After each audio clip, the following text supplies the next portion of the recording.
Hey, good morning, everybody. Mark Westcott here, tea and scones on a Monday morning. Beautiful Monday morning here, very warm Monday morning, and just want to send out a great hello to everyone that's watching today. Uh, no special guest today. You can tell when I've been away and been really busy with work because I usually haven't had a chance to line up a guest. We've got a couple of guests coming up over the next 2 weeks, and so looking forward to those. But today I just wanted to talk a little about a couple of issues which are really relevant for me. A lot of people ask about my own business, what I'm doing, how I create value for people through our rural succession solutions.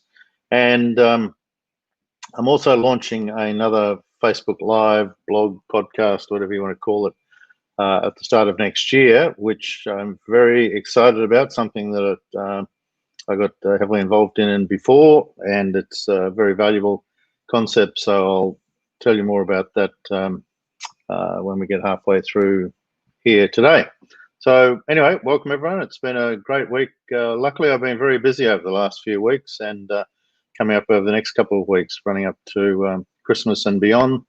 There's a lot happening. I've had a great opportunity to speak at a number of workshops put on by some of the organisations around Queensland, rural counselling services and so on, and had a great feedback from people that have been to those, and we've been doing a lot of work for rural families and very satisfying work, helping families create certainty, confidence and security, and putting families back together again where sometimes they've been broken in the past. So work is very busy, and but I just want to talk about my guest next week, Rochelle Ladoka. She's another one. I'm very excited about having Rochelle on the program.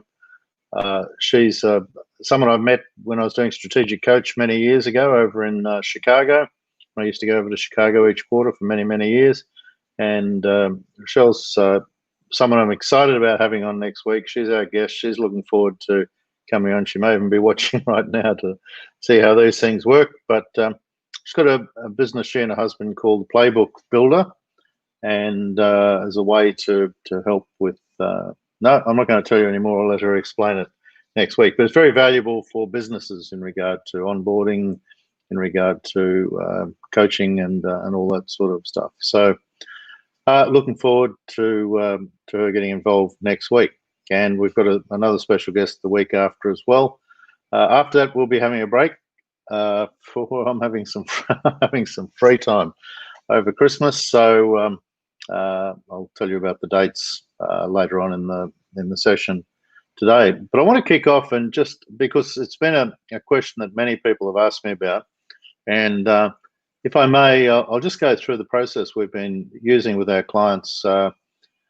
At the moment, all the rural clients and others, not just rural clients. I mean, it's designed for rural succession solutions, but it's just as appropriate for anyone in any business, whether you're a car dealer, business owner, whatever. This process will work. And so I'm just going to go, and I've talked about this a lot in the other podcast that I have called Estate and Succession Mastery, which I run with Juanita Maiden from Murdoch's in Brisbane. So we talk about this a lot on that podcast, but I thought I'd take the opportunity today because a number of people who watch this say, you know, Mark, it's great you're talking about all these other people and all the businesses they run, but can you tell us a little bit more about what you're doing yourself?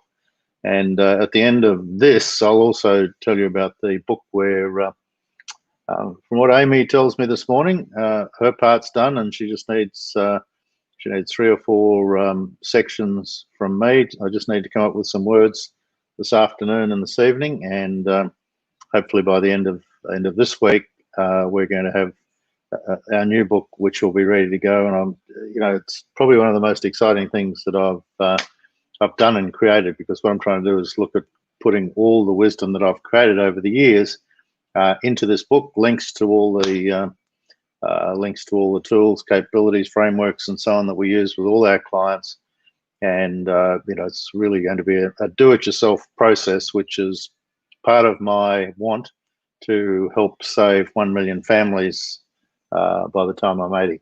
That's my goal, and we're on the way incrementally, and obviously the power of compounding will work with us, and this book is going to be a great part of me being able to really help many families to get their thoughts around properly doing their estate planning, their succession planning, and so on. So it's just such an exciting part of what I'm doing at the moment. So look, let me just go through, and I'll just explain basically our 9-step process, and just help. I hope help you to understand what it is that we. I'm not sure why that's flashing there, but anyway, just help you to understand how I help people to create peace of mind and value in regard to putting together their estate and their succession plans. And we start down the bottom left-hand corner, and quite simply, what we do is start with in a situation, I guess, which is probably 97% of the population, and sometimes people get embarrassed or feel funny about when they start work with me that their business is their own situation's kind of out of shape, or it's not appropriate, not up to date, whatever. But I'm just going to say that 97% of the population is in exactly the same state. It's a very small number of people that have got this sorted. I'm yet to meet someone that has, but I know there must be a few out there. This is before we meet them.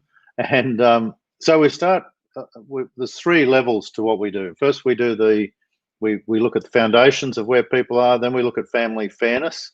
Not equality, we look at fairness within the family. And then the third area is the future harmony of where people are, and to take them into the future so that their estate planning, their succession planning isn't probably what they've done in the past, which is just to get something done, stick it in the top drawer, and then hope for the best that that's going to fix it for the rest of their lives, which is never the case. So the first way I like to start off is with what I call a cuppa and a chat. And that's where we basically just sit down and I start asking a whole lot of questions. We have conversations around, very high level helicopter view stuff. There's a whole lot of tools and capabilities I use, and we send out to people to get them thinking about the issues that they may not have thought of. And that's one of the big issues, I think, with what we do, is that the unknown unknowns. What people don't know, they don't know. So that's basically and it literally is in many cases a cuppa, like we talk about, tea and scones. And so we have a cuppa and a chat, and really just move people from being very vague about where they are at the moment to getting more and more specific in regard to their own situation. The next area we go, as we move across towards the right here, is the creating a list of burning issues. And this is by asking questions of people's hearts. What's your estate vision? If rather than asking for the hard fact questions about what do you own and owe specifically, it's really about trying to get into people's hearts and understand what it is that they care about and what it is that they want fixed. And that way we end up with a burning issues checklist, which is really like a strategy list or a bunch of topics that we need to work our way through. And as I say, most of that comes from what people don't know, they don't know. The third step is to focus on family harmony. And here it's all about, and this was ever so true this week in regard to one of the clients we were dealing with when I was up north this week, and that is getting the family together after we've gone through the whole process, actually getting the family together, which I normally certainly don't do up front, where I speak to the parents and then the children, just the children individually, no spouses or anything like that. But this time there was some conflict within the family, and I just had a really great session this week where we help people to alleviate, hopefully move past that conflict, and to create real harmony within the family. Sometimes that's a lot of work, sometimes that's a little bit of work. But one thing is for sure is that just about every person I've dealt with, every family I've dealt with over the last 2-3 years, conflict has been one of the issues that we've had to work on in regard to helping people get their succession plan together. Conflict through lack of communication, lack of conversation around what plans are for the future, and all those sorts of things. So as part of our third step there, we have what we call gratitude conversations with children. We talk about mindset, gratitude mindset, where there's maybe one farm and half a dozen kids. we have to look, and there's not enough money, there's no off-farm assets and so on. We have to look at deferred endowment opportunities for some of the children if mum and dad were to pass early. But there's a whole lot of tools and capabilities there, and they'll be discussed more in the book. But certainly family harmony is a very, very big part of the whole process. As I say to every client that we deal with, mum and dad are my priority. They've got to make sure they're okay first. I mean, it's no good handing everything down to your children if if you're not taken care of first. If you have medical needs, health needs, and living needs as you get into your retirement years. And I know some people, there is no retirement, but into their latter years. So we've got to make sure mum and dad are okay first. But the greatest priority after that for me is that the kids still get together at Christmas time as mates and don't squabble over silly things like money or contest wills and all that stuff. So family harmony is just such an important part of our whole process. Next step, we go up to due diligence. And this is the step probably where we get the solicitors involved across the middle here. The due diligence is making sure that we're playing with a solid foundation. In other words, are all the deeds, trust deeds and so on are up to date and relevant, appropriate. Have you got the best structures? Have you got the best ownership of assets in place that will make it easier for handing through to the next generation and so on? So that's our due diligence.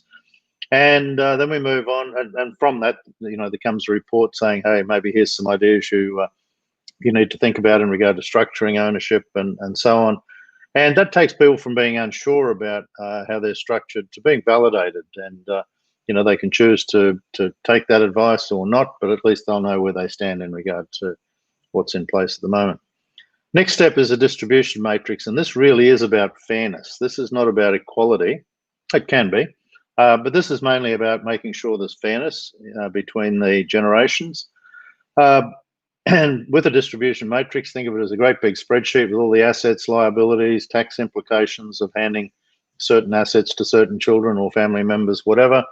And this allows us to help the clients come up with something which is fair. In some cases, the distribution to children may be a deferred distribution, but we take into account things like legacy adjustments, contribution recognition, where some children have contributed more to the growth of wealth than others. There may be children with special needs. There may be children that would really appreciate help with an opportunity that they've been passionate about, and so on. So we do all that as part of step 5, but we also go through what's called the succession roadmap, where at the moment we're kind of focusing on the estate plan, but at this stage we're starting to say, okay, well, what's now the succession plan look like over the next 2 years, 5 years, 10 years, or whatever, in regard to opportunities for children who may want to come into the business, and so we have that conversation then as well. Number 6 is protected prosperity. It's too many P's here. Protected prosperity, and this is really where the lawyers get deeply involved in looking at your creating testamentary trusts and putting asset protection in place for your wealth and your prosperity, protecting against bankruptcy, failed marriages, premature death of family members, and all those sorts of things. It's about putting in place asset protected wills, enduring powers of attorney, advanced health directives, and all those sorts of things. So really what we're doing here is saying, okay, well, you've created all this prosperity and you're going to continue to create prosperity for yourselves and for your family.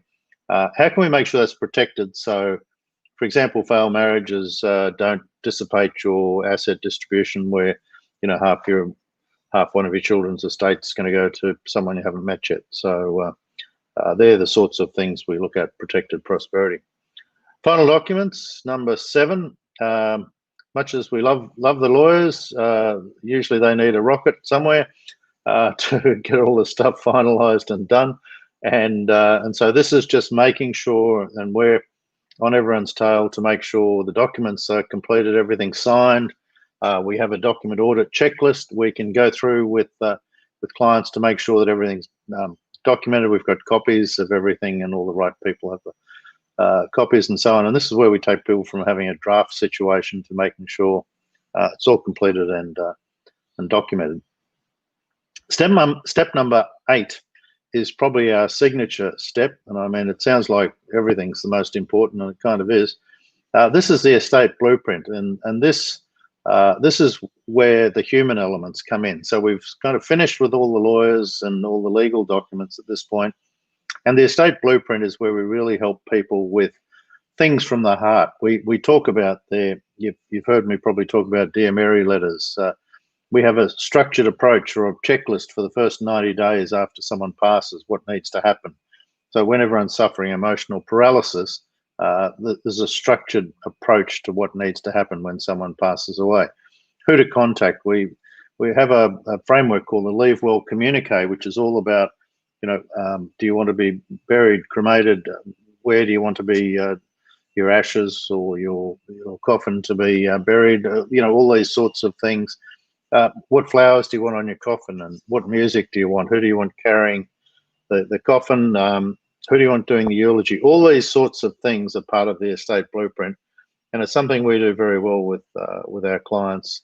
And when the time comes, it's usually the one thing they speak about the most is what we've done for them in regard to this area, because this is the human stuff. This is the stuff that really hits the heart. And this is the stuff that makes a whole lot of difference when something bad goes wrong. Everyone's running around with, as I say, emotional paralysis, not knowing what to do. If you get this right, this eliminates conflict between the kids.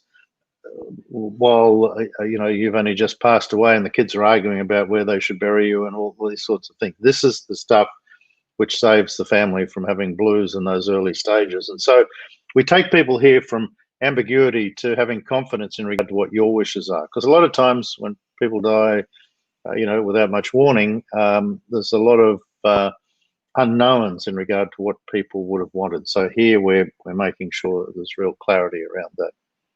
Final step of our process is the peace of mind step, and this is where we have a couple of tools called the Guardian Advantage and the Platinum Group. In here, before I just go on with a bit more detail, here is where we have a succession roadmap update each year as well. See, I don't want to just have transactions with clients. We have relationships, and this is peace of mind. The last step is about saying, okay, we're going to do this every year. Each year we're going to sit down, I'm going to talk with mum and dad. I'm going to sit down and talk with each of the kids to see if the kids' thoughts have changed over the years. So if you're planning one sort of succession plan and the kids have changed their mind and they've decided to go to Acapulco, well, we need to know that early so we can make changes as appropriate. So peace of mind is all about making sure we're having an annual, at least annual ongoing communication with you where you can sit down with us and we can talk about what's happening, so we know whether to just leave what you've got in place or whether you need some tweaking to make sure everything's kept up to date, so you don't get the dust on the documentation and it's always kept up to date. The Guardian Advantage is where we turn up when someone passes away, and this has happened now on a few occasions. And when someone dies, I turn up, and I turn up with all the documents specifically from step number 8 as well, the estate blueprint and obviously the legal documents.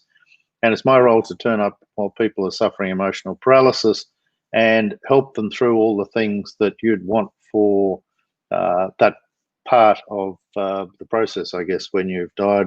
What's to happen with, the first 90 days, what are the things that you'd want them to do that they need to know to do, what you'd want at the church, and all those sorts of things, or who needs to be advised. So we have that Guardian Advantage, which means we turn up when someone passes away. We have the annual meetings with yourselves and with your children and so on. And we update your succession roadmap, which is what are you wanting to happen in regard to passing on the business or the farm or whatever is appropriate. And that helps you just move from being, from time to time being the whole process being irrelevant to always being prevailing. In other words, everything's always up to date and appropriate and where it should be. So that's how I help people with our process rural succession solutions or rural succession planning. And to me, it's all about creating a legacy with dignity and eliminating confusion, squabbles, and intergenerational prosperity risks. And at the risk of mentioning the sons-in-law, daughters-in-law, and so on, I mean, for a lot of people, that is a real risk. They've created a whole lot of wealth, and they want to make sure that stays within the family. So that is our process. A lot of people have asked me to talk about this in Tea and Scones as much as I cover it in other forums. That's what we do to help people. Here's the book that hopefully by the end of the week, as long as I do my part today and just finish off, obviously I've contributed a lot already. Amy's taken it away and made it look good, which is the biggest part of the job, and I don't say that flippantly, making it look good.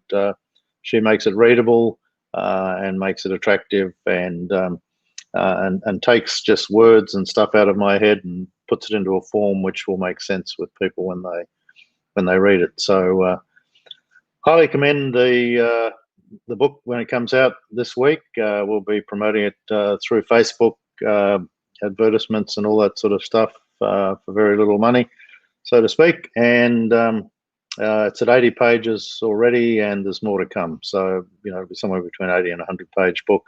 But as part of the book, we're having links. There'll be links to all our tools, questionnaires, resources, frameworks, capabilities, and so on. So highly recommend the book to you when it comes out. I won't be making any money out of the book, that's for sure. But it's part of my goal of helping save the lives of 1 million families. And if there's a great percentage of the people who end up with the book use some of the tools and capabilities to make life just a little bit easier for those that are left behind, to create some certainty, some confidence and security for those that they love and they care for, then I'll feel my time on this earth has been useful, and that I've created value for people along the way. So please, if you want a copy of the book, if you're watching this, send me a note, and as soon as it's available,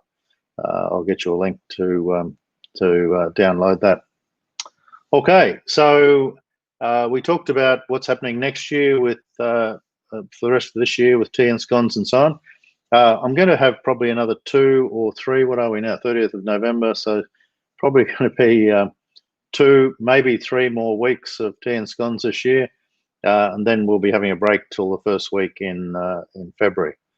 I hope you can put up with that. I know that there'll be pain in not doing this every week, but we all need free time over Christmas, and that's what I'll be doing, having some free time. But there's also something else I wanted to touch on in regard to what I'm going to resurrect next year, and something I'm very excited about.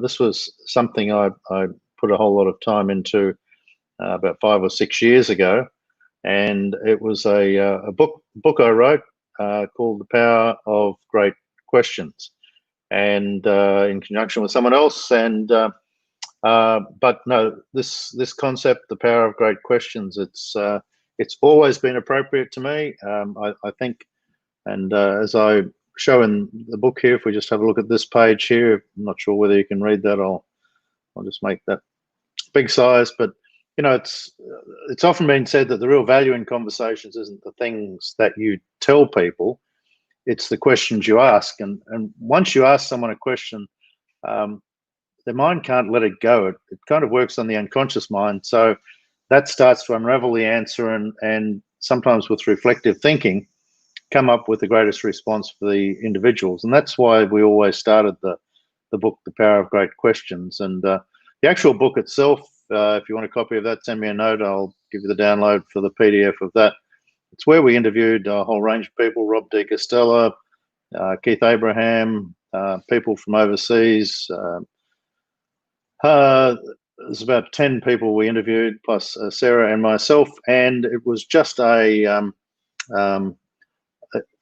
just love the whole concept of being able to ask great questions of people, because I really think that's the crux of life, is knowing what you can ask people to get them thinking about things. Because if you tell someone that's one thing and then people go, yeah, that's great, but if you ask a really great question and people can discover for themselves what the answer is, they're going to buy into that more than if someone just goes and tells them what they should do or what they should think about. I apologize for the noise outside, the renovations and so on. Anyway, just to finish off today, I just want to say again, Rochelle, if you're still watching, Rochelle Paducah will be my guest next week. She's staying up to all hours of the night on Sunday night over in America somewhere to be part of our session next week. So really encourage you to come along and watch her next week. We've talked about the break. There's probably 2 or 3 or more of these before we're going to have a break for a month or so and start again in February next year. And I just want you to think over the next week about mindset. Think about your thinking. Think about your thinking. Think about gratitude. Conversations I had with a couple of people this week, and it was just so obvious that they're focusing very much on what's going wrong with their life, not what's going right with their life. And I hope I was able to help those couple of people to start focusing on what is working, not what isn't working. You know, sometimes in life your mindset can just turn around by focusing on the good things that are happening, what is working, and spending less time thinking about what's not working, focusing on progress, not perfection. So great to have you here today. Thanks for being part of today's Tea and Scones. It's been about me today, unfortunately for you, but it's been talking about things which people have been asking me a lot of questions about. So I hope you found it valuable. Look forward to catching up next week. Have a great week as well.